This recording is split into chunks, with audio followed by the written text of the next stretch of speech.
अमरीकी अखबार wall street journal से वाबस्ता आनजहानी सहाफ़ी डैनियल पर्ल की याद में अमरीकी सफारतखाने के ताउन से इस्लामाबाद में मौसीकी की एक तकरीब मुनक्किद की गई।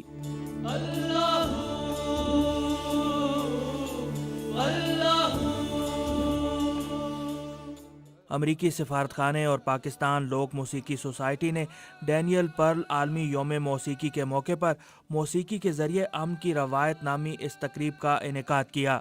सहाफ़ी डैनियल पर्ल को 2002 में पाकिस्तान में अगवा के बाद कत्ल किया गया था और अक्टूबर 2002 में हर साल दुनिया के कई ममालिक में डैनियल पर्ल आलमी योम मौसीकी मनाया जाता है।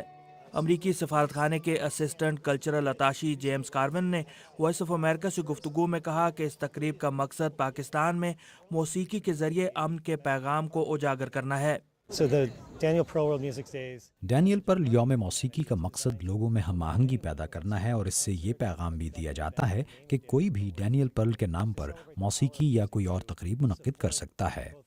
इस तकरीब के मकासद में मौसीकी की ताकत के ज़रिए हम आहंगी पैदा करने के अलावा ज़बान, सकाफ़त और नज़रियात की रुकावटों को अबूर करना भी शामिल है।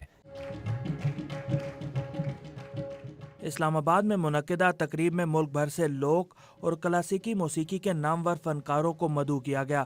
तबला नवाज उस्ताद मोहम्मद अजमल भी मोहब्बत का पैगाम लिए इस तकरीब में शरीक हुए। पैगाम हमारा इस कॉन्सर्ट का भी जो मकसद है पीस है, अमन है। अल्लाह पाक हम सबको अमन, चैन दे, सब्र दे, तहम्मुल दे।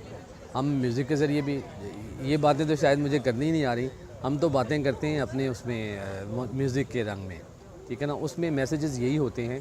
वो सारा पीसफुल चीज़ है, एक गुलदस्ता सा बना के लाए हैं। इंशाल्लाह आपको पसंद आएगा। और अमन अमान का ये काम है और पीस का काम है। सफारतखाने के एक बयान के मुताबिक डैनियल पर्ल आलमी योम मौसीकी बैनुल-अक़वामी सतह पर मौसीकी की तकारीब का ऐसा नेटवर्क है जो मौसीकी की ताकत के ज़रिए बर्दाश्त और इंसानियत को फ़रोग़ देता है। Mohammad Ishtiaq, voice of America, Islamabad.